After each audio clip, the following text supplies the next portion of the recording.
En este canal hemos calificado varias veces a la modernidad de gnóstica y telúrica. El aspecto telúrico ya ha sido tratado. Hoy se hablará de su aspecto gnóstico.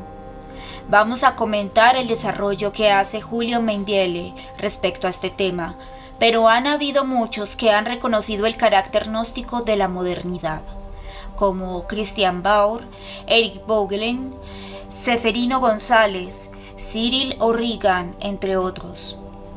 En De la Cábala al progresismo, Julio Mainvielle dice: no hay sino dos actitudes fundamentales de pensamiento y de vida. Y estas son, por un lado, la católica, cuyo mejor representante es Santo Tomás; por el otro, la gnóstica cabalística, que permea hoy a Occidente. Dios se ha revelado a Adán, a Abraham y en Jesús, y estas revelaciones han acompañado a la humanidad conjuntamente a sus versiones pervertidas. El término cábala quiere decir en hebreo tradición recibida, pero de esta tradición se han llegado a varias interpretaciones. Dice Mainvielle: la cábala puede haber sido la tradición auténtica de los judíos, pero hoy está desvirtuada y es instrumento de perdición. De hecho, dirá que de la cábala se han hecho lecturas también cristianas, consecuentes con la verdad. Pero hoy la cábala está desvirtuada y es receptáculo de las más impías y groseras aberraciones que inspiran y alimentan todo el actual anticristianismo del mundo moderno. No solo el anticristianismo nace de la cábala, sino que también el gnosticismo, la masonería, el comunismo, el progresismo, la magia, etc. Nosotros intentaremos defender la tesis de que el hombre contemporáneo ha heredado un pensamiento gnóstico, hijo de la cábala.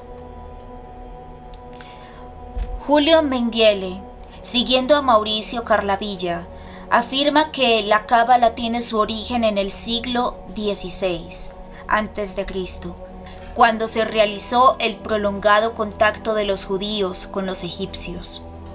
Posteriormente, la cábala se ha filtrado en la historia gracias al pueblo judío. La cábala impregna al cristianismo desde sus primeros siglos, dando paso al gnosticismo de Simón el Mago, Valentín, Dositeo, entre otros, y pasando por una gran serie de filósofos hasta nuestros días como Juan Escoto Eriugena, Joaquín de Fiore, Nicolás de Cusa, Giordano Bruno, Ramón Lull, Pico de la Mirandola, Spinoza, Leibniz, Bohème, Fichte, Schelling, Hegel, etc. Mainvielle procura demostrar cada contacto de la cábala con los personajes citados. Nosotros hablaremos de las semejanzas filosóficas y teológicas que vemos más relevantes. Como ya hemos dicho, de la cábala se han hecho muchas lecturas, desde una judía ortodoxa hasta una panteísta, atea u ocultista. Expondremos brevemente la interpretación que podríamos llamar degenerada, que ha dado paso al gnosticismo.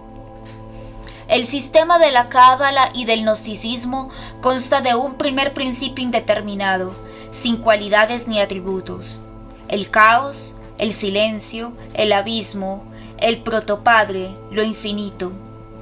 En la cábala se llama Ein Sof. Este no es un principio personal, como el Dios cristiano, sino que su profunda indeterminación e inefabilidad lo acerca significativamente a la nada. Al introducir la nada dentro de Dios, los cabalistas han de inventar mucho antes que Hegel la dialéctica hegeliana, nos dice Mainvielle. Muchas veces este principio porta en sí el bien y el mal, lo masculino y lo femenino, el sí y el no, la contradicción. Se llama Ein Sof, esto es infinitud, que es una cierta cosa grande en sí, incomprensible e inefable, que se retrae y oculta en el lejanísimo retroceso de su divinidad y en el abismo frontal inaccesible de luz. de suerte que nada se entienda que proceda de ella, como si fuera una divinidad absoluta, inmanente en su total clausura, desnuda, sin vestido y sin ningún abrigo de circunstancias, sin ninguna profusión de sí misma y sin la bondad de su esplendor, siendo indiscriminadamente ser y no ser, y pareciendo todo lo contrario y contradictorio a nuestra razón, como una unidad separada y libre en toda simplicidad. De esta contradicción se sigue el despliegue de este primer principio. No se trata de una creación, como lo entiende el catolicismo, sino de una emanación, lo cual da paso a interpretaciones panteístas. Aparecen por tanto 10 esplendores o emanaciones, llamados en la Cábala Sefirot. Los 10 Sefirot forman el místico árbol de Dios, cuya raíz escondida es el Ein Sof, de donde se comunica la linfa a todas sus ramas. Este árbol extiende sus ramas a todo el universo. En las lecturas favorables al cristianismo, los primeros 3 Sefirot son la Trinidad Divina, mientras que los 7 restantes son los atributos de Dios, y más exactamente Dios en sus atributos. En el gnosticismo hablamos no de Sefirot, sino de eones. Comentaremos brevemente del sistema de Valentín, el máximo representante del gnosticismo, como nos lo cuenta Ceferino González. Según Valentín, como principio de todas las cosas existía el abismo, al cual acompañaba el silencio. El abismo concibió la idea de manifestarse, y habiendo depositado esta idea en su compañero el silencio, nacieron de ella simultáneamente la inteligencia y la verdad. De aquí continúa mediante pares la emanación de los siguientes eones hasta llegar a 30. Si se prescinde de las formas mitológicas y cabalísticas en que Valentín envuelve su doctrina, salta a la vista que su teoría cosmogónica es tan panteísta como su teogonía, nos dice Ceferino González. Y este panteísmo entraña además tendencias idealistas. El universo, con respecto a Dios, es como la sombra en la luz. Todo emana de una misma substancia espiritual. Según Valentín, los primeros 30 eones construyen la totalidad, el absoluto, lo que Valentín llama el pleroma. Este pleroma se perturba por un deseo violento de conocer al padre de Sofía, un eón femenino.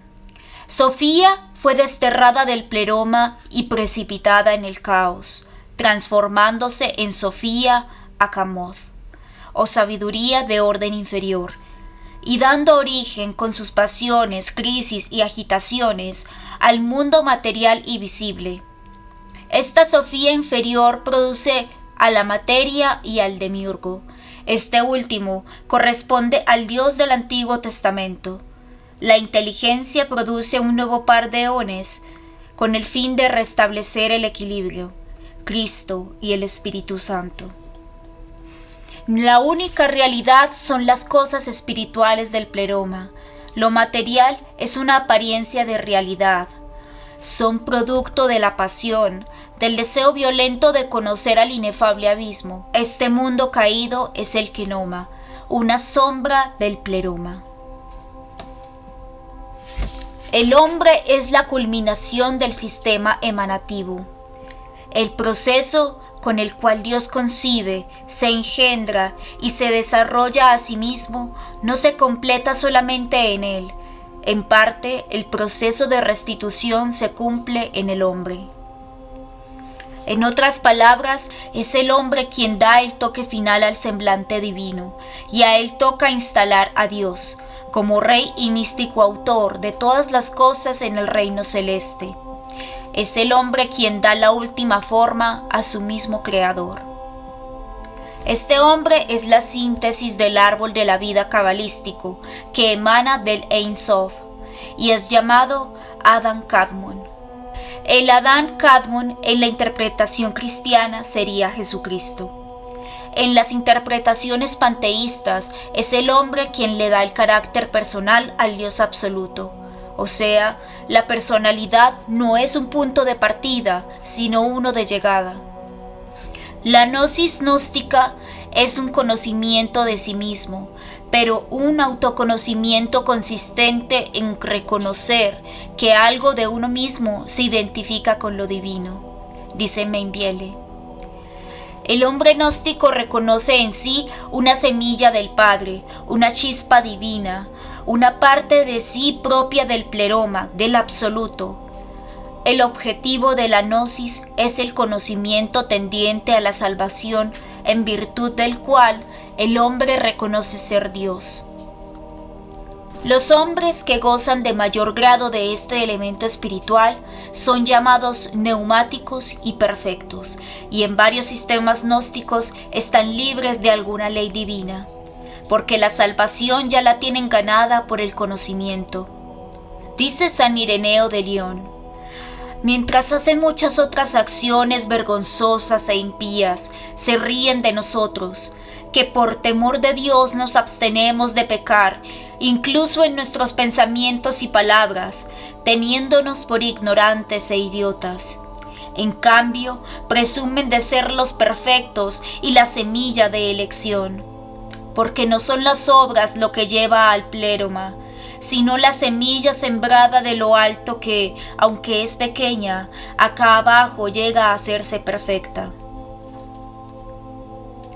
Ya aquí podemos ver una radical diferencia con el cristianismo. Mientras que el cristiano se salva por fe y obediencia, el gnóstico ya está salvado por su gnosis, su presunto conocimiento de su presunta divinidad. Dice Mainvielle: el hombre quería gozar de una prerrogativa divina en el conocer, o sea, la de constituir el orden de la moralidad y de la ley. Tal acto de gnosis, al adjudicar al hombre un atributo divino, hacía del hombre Dios. El hombre rechazaba toda la trascendencia y se mantenía en la más absoluta inmanencia de lo humano. Ahora iremos mostrando las semejanzas entre la modernidad y el pensamiento descrito, por medio de aquellos postulados filosóficos que han dado pie al gnosticismo actual. El primer cambio en la metafísica de considerable importancia ha sido el de la concepción de la univocidad del ser, defendida primero con Duns Scoto y mantenida por el nominalismo posterior. La univocidad designa la unidad de un mismo concepto en cuanto se predica de muchas cosas. La univocidad llevada a un plano físico o natural socava con algún tipo de jerarquización ontológica, donde el ser de Dios no difiere con el de sus criaturas. De modo que hay, diríamos, una única masa de ser que se distribuye, parte a unos seres, parte a otros, parte a Dios y parte a las criaturas. En cambio, la doctrina católica rechaza este monismo fundamental ontológico, por cuanto coloca una ruptura ontológica entre el ser de Dios y el ser de la criatura. El uno es ser subsistens y el otro es ser participado. Cabe aclarar que Duns Scoto procura elevar el ser de Dios al predicarle una naturaleza infinita y necesaria, y la univocidad que éste defiende está en el plano conceptual. Esta doctrina también es defendida por Deleuze, quien dice: la univocidad del ser significa, pues, también la igualdad del ser. El ser unívoco es a la vez distribución nómade y anarquía coronada. Esto da paso a identificar el infinito con la totalidad y no con un Dios trascendente, según las siguientes premisas. Primero, no hay un plano o nivel diferenciado entre el ser de Dios y el ser de la criatura, pues el ser es unívoco. Segundo, Dios es infinito y no puede tener límites. El problema: las criaturas limitarían a Dios al ser seres que no se identifican con Él. La solución: Dios se identificaría con el todo. Llegamos a un sistema semejante al de Spinoza, calificado como panteísmo. Dios y la naturaleza son lo mismo, Dios o naturaleza, Deus sive natura. Si todo es Dios, entonces hablamos de panteísmo. Si todo es espíritu, tenemos un hegelianismo, o todo es materia y tenemos algún materialismo. Cuando se admite que todo es sacro, surgen los sistemas gnósticos a lo valentiniano, y cuando se sostiene que todo es secular, tenemos las gnosis como el moderno secularismo o ateísmo. De la univocidad del ser en el plano físico a un panteísmo no hay muchos pasos que dar, y de un panteísmo a la divinización del hombre tampoco. Pues si todo es Dios, el hombre que hace parte del todo es Dios también. El hombre ya deja de necesitar virtudes que lo eleven a Dios, porque por solo ser ya pertenece a la esencia divina. La existencia de una iglesia en el mundo implica una separación entre lo sagrado y lo profano, en donde la iglesia procura alzar al mundo y al hombre, elevarlos a Dios. En un sistema plano, inmanente y horizontal, esta distinción no tiene sentido. Si Dios es el todo, Dios deja de implicar importancia. ¿Sobre qué estaría elevado el todo si todo está elevado? Del decir todo es Dios al decir nada es Dios, no hay mucha diferencia. El problema es nominal, es cuestión de cambiarle el nombre a la única sustancia existente: Dios, materia, espíritu, etc. Ante esto nos dice Membiele: según el cristianismo, el absoluto no es el mundo, o lo que es lo mismo, el mundo no es el absoluto. El mundo no es increado, eterno, ontológicamente suficiente. El mundo no es tampoco algo del absoluto, ni sombra del absoluto, ni emanación, ni modalidad de la sustancia divina. No. El mundo es radicalmente, ontológicamente, otra cosa que el absoluto. No es de esencia divina, ni de naturaleza divina. La naturaleza no es el espíritu absoluto alienado, petrificado, exiliado. En este sistema no es difícil ver al mal como una privación. Para el gnosticismo panteísta, el mal tiene realidad positiva, pues hace parte del todo, y los defensores de estas teologías concilian lo abyecto al todo, Dios. El Dios católico es absoluto en sí mismo, no necesita del mundo. El mundo es una creación libre y Dios no se merma al crear. En esta teología no hay maldad ni imperfección en Dios. La imperfección está en el mundo, que no se identifica con Dios. El Dios católico es lo absolutamente máximo. La filosofía con tintes gnósticos ha propuesto un Dios que reúne lo completamente máximo con lo completamente mínimo, el máximo ser con el mínimo ser. Se puede ver, por ejemplo, en Scoto Eriugena y Nicolás de Cusa. Este último, en la Docta Ignorancia, dice: y así, el máximo absoluto es uno porque es todas las cosas, y en él están todas las cosas porque es el máximo. Y puesto que nada se le opone, coincide con él también el mínimo, por lo cual está en todas las cosas. Y como es absoluto, es en acto todo posible ser, no siendo contraído en nada por las cosas, sino todas las cosas por él. Por encima, pues, de todo discurso racional vemos incomprensiblemente que la absoluta maximidad es infinita, a la cual nada se le opone y con la cual coincide el mínimo. La noción de creación hace la diferencia, permite concebir un mundo contingente y no necesario. Al no ser clara la idea de creación en las concepciones gnósticas, se admiten lecturas panteístas. Dios es la única sustancia existente, pero si lo único existente es el devenir, el Dios gnóstico sería un devenir que crea a su paso, a medida que éste se revela.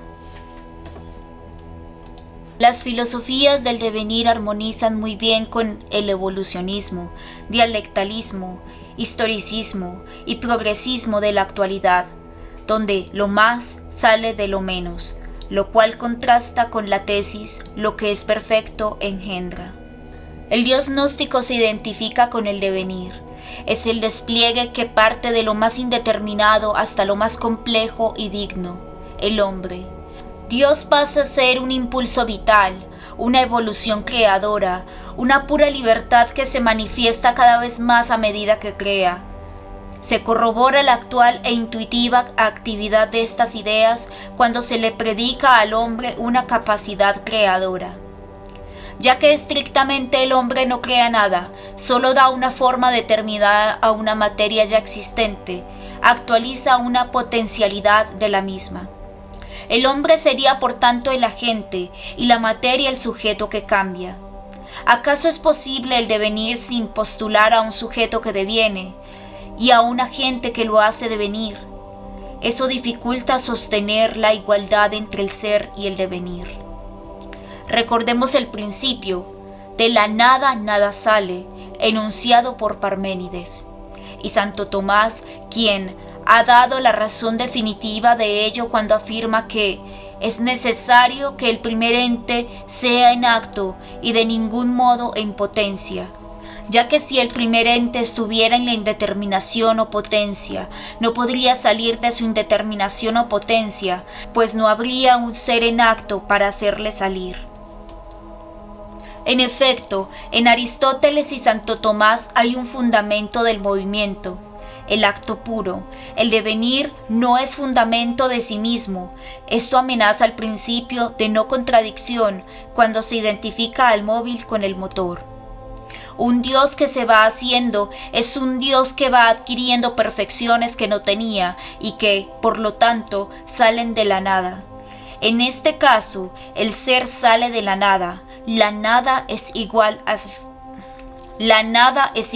ser. La catedral del conocimiento se va haciendo en base a cimientos sólidos y principios. La filosofía moderna se ha construido sobre un cimiento dudoso, el principio de inmanencia. Es Descartes quien introduce el principio de la inmanencia como el primer principio de la filosofía, en donde el conocimiento se da sin necesidad de una causa externa. La filosofía moderna ha considerado como principio de su proceder la idea de la autofundación y formación del pensamiento en sí mismo. El pensamiento, para el moderno, no es intencional, es decir, no se dirige a las cosas existentes. El pensamiento para un Descartes es un hecho, y los objetos pensados pueden incluso no existir. Previamente, pensar es pensar algo. Ahora, junto con Descartes podemos decir simplemente pienso. ¿Pero qué pienso? No importa, porque quizá no exista, solo pienso. El Aquinate llegaba a Dios por medio del conocimiento de las entidades del mundo. Descartes llegó a Dios por medio de su idea, que consideraba innata, y después, tras confiar en la bondad de Dios, acepta la existencia del mundo. ¿Y si acaso el pensamiento es quien crea el mundo? ¿Y si éste crea las ideas que consideramos propias del mundo, por qué no decir que el pensamiento crea también la idea de Dios? El pensamiento funda al mundo. El mundo no existe previamente al pensamiento, y por tanto no vale buscar la causa de este mundo, porque el mundo es posterior al pensamiento, y éste es su causa. El principio de no contradicción también comienza a perder fuerza, porque el principio de no contradicción se confirma en el ente existente conocido. El pensamiento puede concebir la contradicción, puede, ignorando lo existente, construir entes absurdos sin posibilidad de existir. Quizás no podamos imaginar un círculo cuadrado, pero sí podemos construir todo un complejo sistema de ideas sobre premisas incorrectas. Se ponen en duda las facultades para conocer del hombre y también lo presuntamente conocido, el mundo. El absoluto se escapa de nuestro pensamiento, es dividido, separado, determinado, clasificado y paralizado en muertas esencias. La forma y la individualidad son puestas por la mente sobre un absoluto continuo. El hombre solo ve fenómenos, nunca la cosa en sí, que se esconde tras la representación. El mundo es una representación para un sujeto y el ser se nos esconde bajo el velo de malla.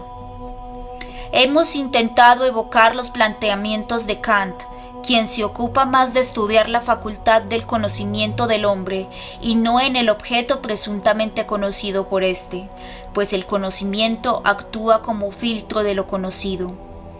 El hombre para Kant no puede traspasar las condiciones necesarias de su naturaleza y su empeño ha debido limitarse a conocer estas condiciones, estas leyes, porque fuera de aquí no hay más que ilusiones y quimeras.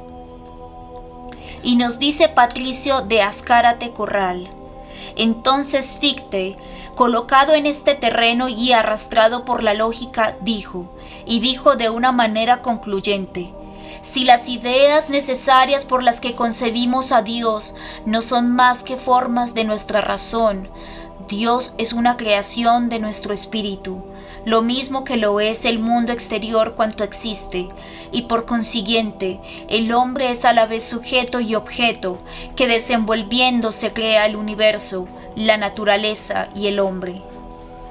Y Fichte pone como fundamento el yo puro, principio primero, pura actividad libre de toda determinación.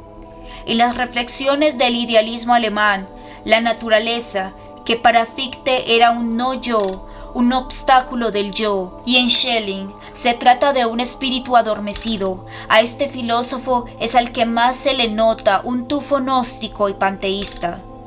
Para Schelling, el principio es lo que llama el Ungrund, el abismo, el cual es completamente indeterminado y se despliega al hacerse objeto de sí mismo.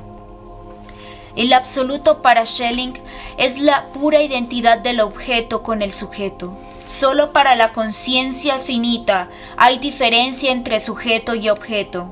La unidad dialéctica de los opuestos que antes coronaba la actividad del absoluto vive ahora en Dios como fuerzas de continua lucha. Dios es el bien, pero también el mal. El conocimiento es culpable de la ruptura del absoluto, pero también será redentor. Como en el sistema gnóstico, la caída del pleroma se da por el deseo desordenado de Sofía de conocer al protopadre, el absoluto haciéndose objeto de su conocimiento. Entonces aparece el demiurgo, el Dios que juzga, separa y da forma a la materia. Nuestro entendimiento, que comprende por medio de la fractura y la división, no llega más allá, porque más allá no hay alteridad, todo es uno. San Ireneo expuso esta soteriología gnóstica. Dice él: entonces, ¿cuál fue el deseo que precedió a la pasión? Buscar al Padre y contemplar su grandeza. ¿Y cómo la sabiduría más tarde se curó de esta tendencia, descubriendo que el Padre es incomprensible y no se le puede hallar? Cuando finalmente se convenció de que el Padre es incomprensible, entonces quedó sana. Y asimismo se llaman los perfectos, porque dicen, han hallado al abismo. ¡Qué presunción tan loca, digna solo de hombres que han perdido el sentido! Entonces, si hemos de creerles, la búsqueda del Padre produce en los nietos la verdad, la perfección, la solidez, la liberación de la materia perecedera y los reconcilia con el Padre. En cambio, esta misma búsqueda produce en su abuelo ignorancia, pasión, miedo, temor y angustia, de donde está extraída la substancia de la materia. Que se nos permita aportar una interpretación de esto para conciliar la paradoja que expone el santo. La invitación gnóstica está en conocer al Padre, no como fundamento del ser, sino precisamente como una nada, un vacío mudo. La liberación y la salvación se dan al llegar al ateísmo. El padre era inefable, y el error de Sofía fue buscar algo al dirigir su mirada hacia él. El gnóstico, al traer un conocimiento más acabado del Padre, puede decir sin contradecirse que efectivamente no hay por qué mirar hacia arriba en busca de Dios, porque en su lugar está un abismo. El nihilismo nos redimirá de las demandas del demiurgo y del juicio de éste. Solo una mística atea nos permite ver con los ojos del animal, el cual está en el mundo como el agua en el agua. Nos conciliamos con el todo al derrumbar las jerarquizaciones axiológicas que la razón ha construido. Nos unimos con el absoluto, con el abismo al reconocernos como parte de la inmanencia. Un aspecto interesante que nos revela la religiosidad del ateo contemporáneo es que previamente el ateo común negaba junto con Dios algún tipo de valor superior en el hombre.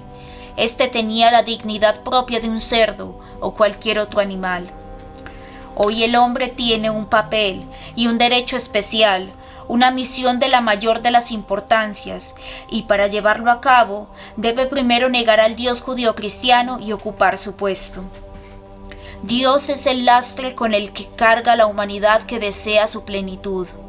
El ateo actual tiene fe en la consumación del Dios absoluto gnóstico del mañana. Feuerbach es quizás el filósofo que mejor explica lo dicho. La alienación, según él, consiste en el hecho de encontrarse el hombre desposeído de algo que le pertenece por esencia en provecho de una realidad ilusoria. La divinidad le pertenece al hombre, y he aquí éste, sabiéndose privado de la misma, la proyecta en un ser exterior, en un sujeto fantástico, e inventa la idea de Dios. El punto clave de la historia será el momento en que el hombre tomará conciencia de que solo el Dios del hombre es el hombre mismo. Homo homini Deus.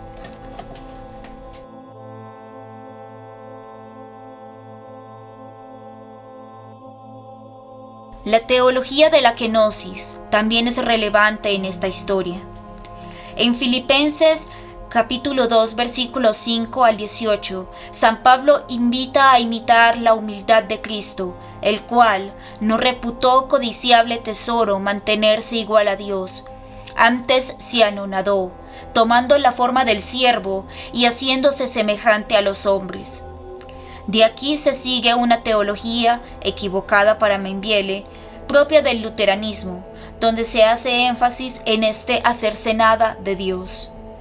San Pablo, cuando habla de este anonadamiento o vaciamiento de Cristo, no lo hace ontológico como si Cristo dejara de ser Dios y se hiciera otra cosa, sino simplemente quiere llamar la atención de los cristianos sobre el ejemplo de la humildad que nos dio Jesús.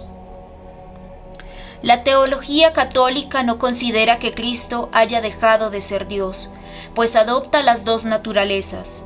Pero algunos teólogos protestantes lo interpretan como si Dios al encarnarse se despojara de sus atributos divinos, de su inmutabilidad y adquiriese condiciones creaturales. De esto va la teología de la kenosis. Lutero traducirá este se anonadó como Enteigung, que traducimos al español como alienación. Hegel construirá su sistema en base a este término. Así, en el sistema hegeliano, el logos, el espíritu se va vaciando en diferentes figuras hasta alcanzar su completa realización en el espíritu absoluto, que comprende lo infinito y lo finito, la identidad de la identidad y de la no identidad, dice Julio Mainvielle. Hay una primera instancia donde está Dios, luego en un movimiento se aliena, se hace nada o se vacía, pero finalmente un segundo movimiento, negación de la negación o apropiación, donde el logos luego de muerto resucita y asciende a la divinidad. Tenemos el paralelo gnóstico de este proceso, donde el protopadre emana el pleroma, ocurre la caída y luego un renacer de la divinidad por medio del hombre. El parecido se hace más patente en la ciencia de la lógica de Hegel. Así nos explica Ceferino González. El principio, o mejor, el punto de partida necesario y general para todas las categorías o conceptos del pensamiento es el ser puro, abstracto, absolutamente indeterminado, pero este ser, por lo mismo que es absolutamente abstracto e indeterminado, excluye toda realidad, por lo mismo que excluye toda determinación y toda actualidad. Es un concepto vacío de realidad y por consiguiente equivale, o mejor dicho, se identifica con la nada y el no ser. Y de esta suerte el ser es simultáneamente el mismo y su contrario, el ser y la nada. Y precisamente en virtud y a causa de esta contradicción que encierra, se halla necesitado a moverse para destruir esta oposición contradictoria, destrucción que se verifica y realiza por medio del venir a ser, del fieri, devenir werden, el cual entraña en su concepto el ser y el no ser en unidad de verdad y de identidad. Este primer concepto en Hegel guarda bastantes parecidos con el Ein Sof de la Cábala. Es fácil verse tentado a pensar que Hegel prescinde del principio de no contradicción, pero lo curioso es que es la misma contradicción que hace necesario el movimiento. Mejor dicho, precisamente porque evita llegar a un concepto contradictorio, busca resolverlo en otro. Su propósito es llegar al todo, llegar a una comprensión integral de la realidad, unificar las contradicciones aparentes y llegar a una síntesis que abarque lo absoluto, la búsqueda gnóstica de la plenitud, del pleroma. Ferdinand Christian Baur, en 1835, ya había dicho que Hegel ha de ser el exponente máximo de la gnosis valentiniana. A pesar de todo, la gnosis hegeliana no será de todas las posibles la más peligrosa. Hegel mantiene la superioridad del espíritu sobre la materia. Marx, en cambio, con su famosa inversión de la idea en lo económico y social, creará una gnosis más perversa y revolucionaria al llevar al plano de la vida de los pueblos y de las sociedades humanas este cristianismo gnóstico como factor de disolución social. En Marx se repiten los tres momentos. Un primer momento donde existe un comunismo pobre y primitivo, sin propiedad privada, pero tampoco sin desarrollo técnico. Hablamos del presunto comunismo matriarcal, del que habla Engels en El origen de la familia, la propiedad privada y el Estado. El progreso técnico trae consigo la división del trabajo. Para enriquecerse la humanidad se aliena, se divide, se somete a sí misma, pasando de la esclavitud a la servidumbre y al trabajo asalariado. La tragedia del drama cristiano en que el verbo Dios se entrega a la gran humillación de tomar nuestra humanidad pasible y de hacerla reconocer los diversos pasos de una pasión accidentada y colmada de oprobios, encuentra su correspondiente paralelo en la masa trabajadora de la humanidad, esclavos, siervos, proletarios, que con sus sufrimientos y sus luchas entabla el gran combate para liberar la humanidad. Finalmente, el proletariado hace la revolución comunista tras haber tomado conciencia de su condición. Así como el verbo se humilla y obtiene la victoria sobre el pecado, así el proletariado redentor humillado salva a la humanidad, tras haber conocido su condición. Esta divinización de la historia tampoco es nueva, ya que Joaquín de Fiare había entendido la Trinidad divina como momentos históricos: la edad del Padre, donde el hombre obedece servilmente la ley de Dios; la edad del Hijo, donde la ley es seguida por amor y la relación filial; y la edad del Espíritu Santo, donde se consume la libertad y la fraternidad. Estas opiniones fueron condenadas en el Cuarto Concilio de Letrán. La ciencia puede llegar a ser, está uno inclinado a decir inevitablemente, el vehículo simbólico de la verdad gnóstica. La ciencia para el gnóstico cientificista es la gnosis salvífica con la cual la humanidad logrará su divinización total. Hablamos de un hombre ya no subordinado a valores trascendentes. Este superhombre crea sus propios valores. Su único límite son los demás hombres individuales. Por eso hará falta que el hombre consuma la unidad por medio de la gnosis de su divinidad, el reconocimiento de su dignidad como el Adán Kadmon. El hombre deberá hacer posible el amor divino por medio del amor a la propia humanidad. Tal como lo dice Spinoza, Dios ama a los hombres en la medida en que se ama a sí mismo.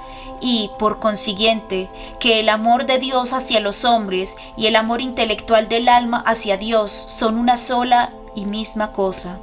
En virtud de esto, comprendemos claramente en qué consiste nuestra salvación o felicidad, o sea, nuestra libertad. A saber, en un constante y eterno amor a Dios, o sea, en el amor de Dios hacia los hombres. El hombre pleno se declara como legislador del mundo, pero tiene el deber de aceptar la dignidad absoluta e inalienable de sus semejantes. Su único límite es él mismo, de aquí los derechos humanos. No debe hacer nada para ganar o perfeccionar su dignidad, ya la tiene de facto, por nacimiento, por ser la condición personal del absoluto. Para terminar, nos dice Ireneo del Lion: son irrazonables, pues, los que no esperan el tiempo de su crecimiento e imputan a Dios la debilidad de su naturaleza. No se conocen ni a sí mismos ni a Dios, ingratos e insaciables, rehúsan ser aquello que fueron hechos, seres humanos sujetos a pasiones, sino que, sobrepasando la ley de la raza humana, antes de hacerse hombres pretenden ser semejantes al Dios que los hizo, negando la diferencia entre el Dios increado y el ser humano creado en el tiempo.